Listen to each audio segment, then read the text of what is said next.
hospital to gallbladder, right? Yeah. Exactly. Good morning and welcome to the Indy Boomer Show. I'm Mary Pat McKee and I publish a magazine called Indy Boomer. And we're going to talk about that in just a minute. But I am sitting here this morning with Marcia Honz, and she is with Reverse Mortgage.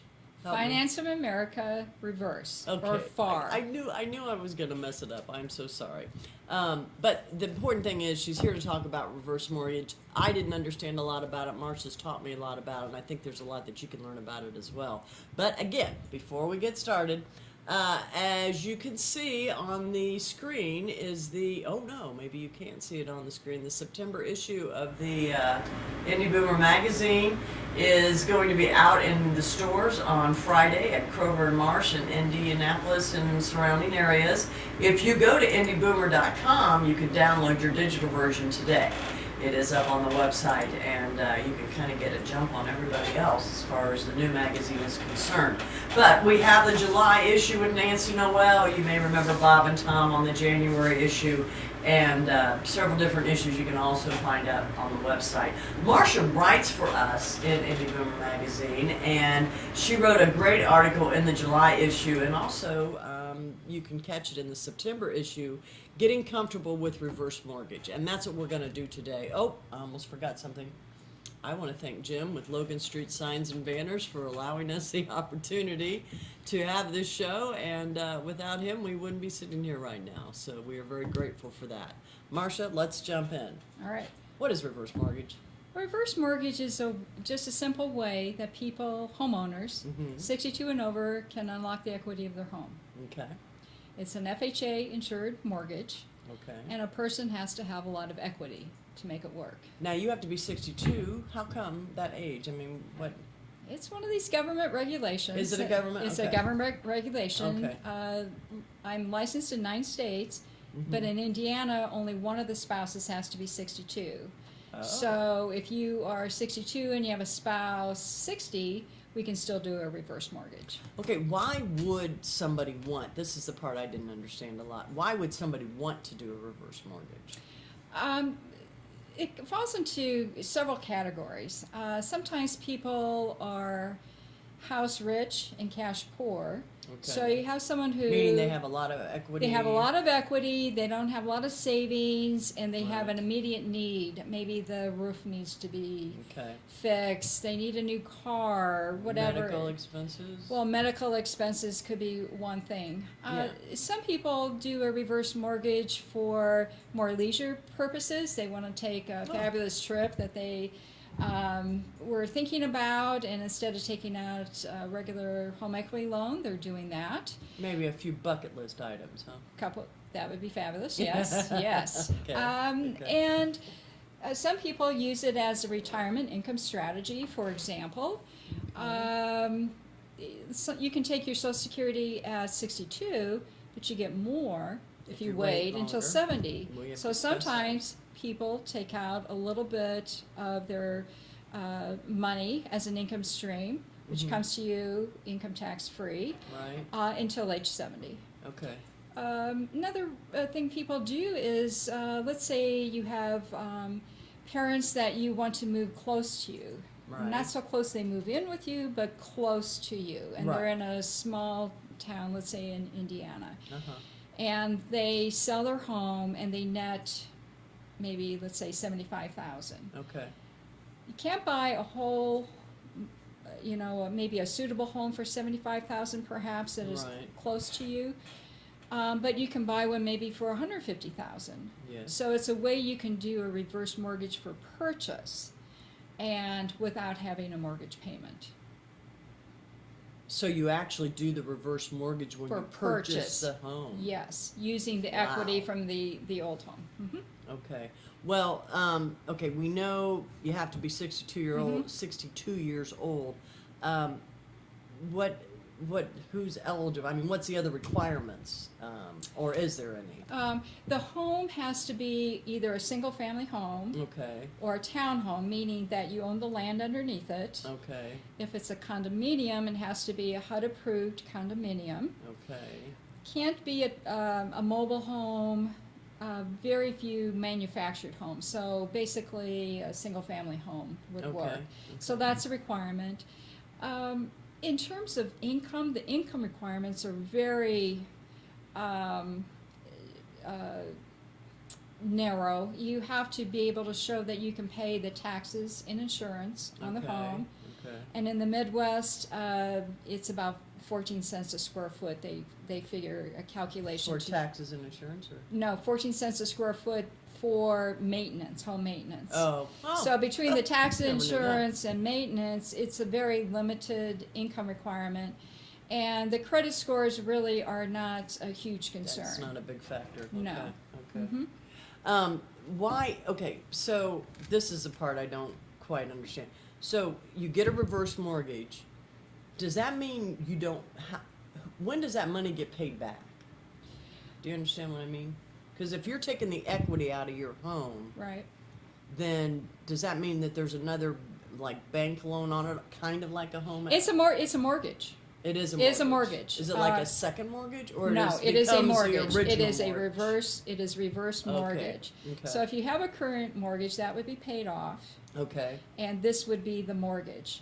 And the way it works is that with a conventional loan, the principal and interest get paid every month, and that reduces that mortgage balance. Right. The Right. reason why this is called reverse is that instead the mortgage balance grows because you're using the equity, and the mortgage balance grows by the interest rate and the private mortgage insurance Okay. that accumulates in it. So is private mortgage insurance always included in a reverse mortgage? Yes, it's Okay. included in the HECM. You might hear the term HECM, which is Home Equity Conversion Mortgage. Okay. A HECM is a reverse mortgage. Sounded like a really bad person or something. Hecka. It's a HECM of a deal. Yeah. I'd never heard that word before. Okay. And so sometimes you see in ads, buy this home in a new community with a HECM. Well, HECM is a reverse mortgage. Oh. Well, I learned there's something new again. I learned today. There you go. Okay. Okay. So, okay, but I guess I mean, because you have to pretend, I'm pretending, no, I'm not pretending, like I don't understand. But there's a lot of people out there maybe that don't understand either. So, okay, so you do a reverse mortgage, you're still living in the house. Right. And then you decide, let's say 10 years from now, you want to move from that house. Okay. You sell the house, and the mortgage gets paid back. Okay, so you don't have any equity at that point because you've been using the equity to depends. survive or do whatever Well, you're doing. back in the day, Okay. when reverse mortgages got a bad name, Yes. what happened is they let you take out all this equity ahead of time. Mm-hmm. Well, what are you going to do? You're going to spend it and then not have money to pay taxes and insurance. Right. So just a couple of years ago, they put in a rule that you can only access the first year 60% of your eligible amount. And that eligible amount is based on your age, so you would get something different than I would, Okay. or someone who is 90, Okay. and also based on the appraised value of the home. So it's a calculation that... Okay, so they're kind of stashing some back in case you Yes, default and- on those taxes Well, and insurance. they allow you to access 60% the first year, Mhm. and then depending on the product, then you can access 40% of your eligible amount that after the first File year. after the first year. Right. Okay. So basically, they're figuring out your actuarial age, and Okay. so they're not going to allow you to take out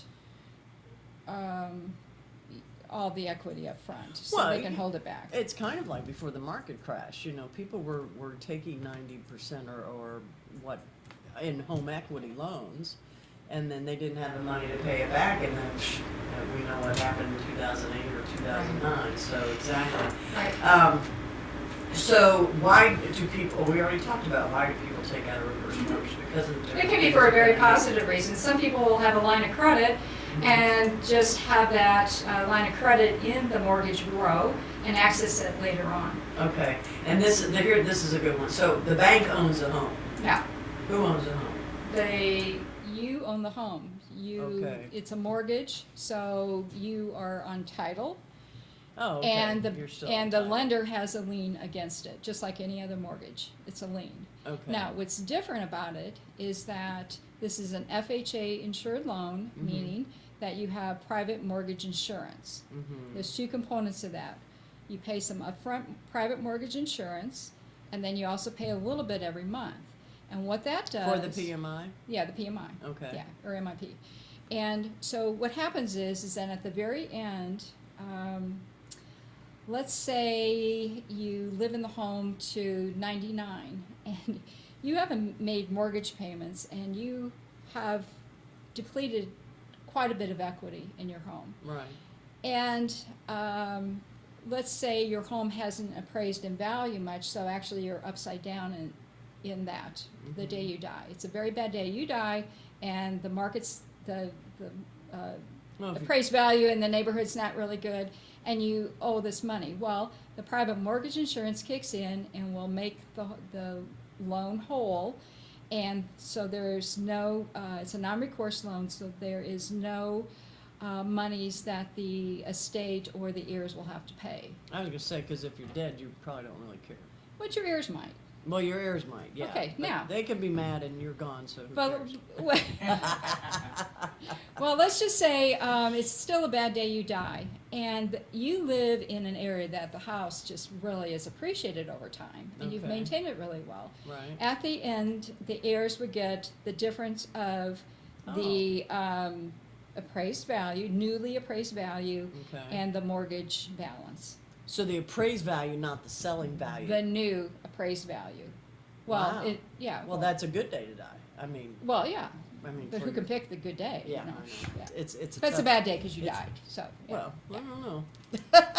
we won't, that could be a whole Yeah, nother we can- show yeah, that and a could be whole another nother show, day. yeah. Well, okay, so do they give you the money in a lump sum, or do you get like each month you get $1,000, or how's it paid out? It can be paid out in different ways. If it's a fixed rate loan, you only get it once at closing. If it is an adjustable rate mortgage, you have an option of getting some at the closing and or monthly payments for a certain term, or 10-year payments for the rest of your life. Oh, so you could do it that way. You could do it that way. So this is different combinations depending on what your needs are. Okay. Maybe you just need a little bit extra cash flow. Maybe not having your current mortgage payment is going to be enough, and then you just keep your equity in a line of credit that grows. Well, what happens, and if you explain this, then I guess I really am slow. But what happens, okay, so you do reverse mortgage, and let's say, I'm going to make it really simple. Let's say you owe $50,000 on it, okay? But it's a $100,000 house. I'm trying to make it simple, okay? So there's $50,000 worth of equity in that home, okay? So, and I understand you can only get 60% of that for the first year. But The 60% of your principal limit that you are allowed, based on your age. Okay. Another reason to call an expert if you have really good questions, because I am totally going to probably mess everybody up. But going back to my scenario, okay? So say you have this $50,000 in equity, and then you use all that up. And then so you've kind of maxed. Over time. Yeah, Well, over your time. your home will still appreciate, hopefully. Okay, more so than the mortgage value. Okay, that makes sense. Well, you hope, yeah. You hope. Yeah. But in the bottom line is that as long as you live in that house, you don't have to make a mortgage payment. So no matter what, as Right. long as you But live in that house. But you have to pay taxes and insurance Well, on I your get own. that part. Yeah. Yeah, and maintain the home and live in the home. Right. It has to be your primary residence. Okay. Yeah. So no running it out and moving somewhere else. No. That will not work. Okay. Tell me, what am I missing? Oh, there's that heckin' word. What am I missing? What have I not asked you that people really should know about reverse mortgages? The biggest misconception is that the bank or the lender does not own the home. Okay. People think that they do. They think they do. See, I would have thought they and did too.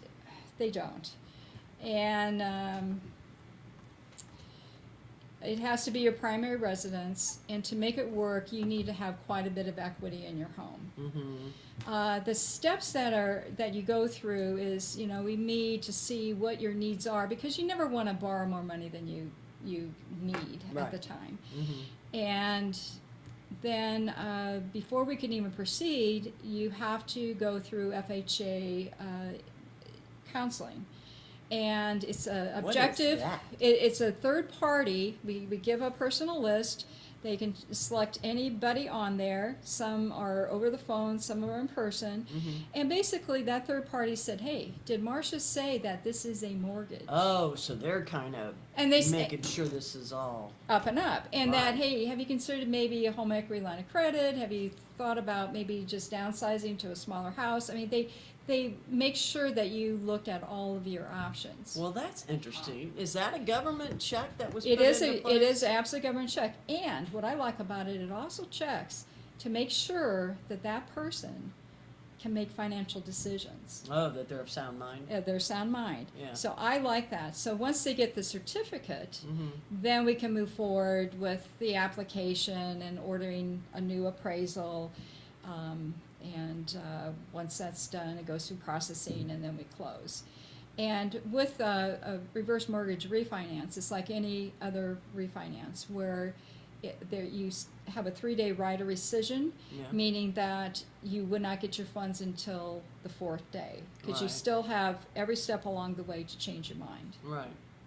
Well, I think that's great because, I mean, as you mentioned before, reverse mortgages had a bad rap. Oh, yeah. And it was well intentioned, but if you give everybody the equity, you're going to go spend it, or maybe you have a relative that comes in and wants to, Borrow kind of borrow it and take borrow but never repay. and take advantage of that. So, and then the counseling, the protections for the spouse. So if both husband and wife are on the loan.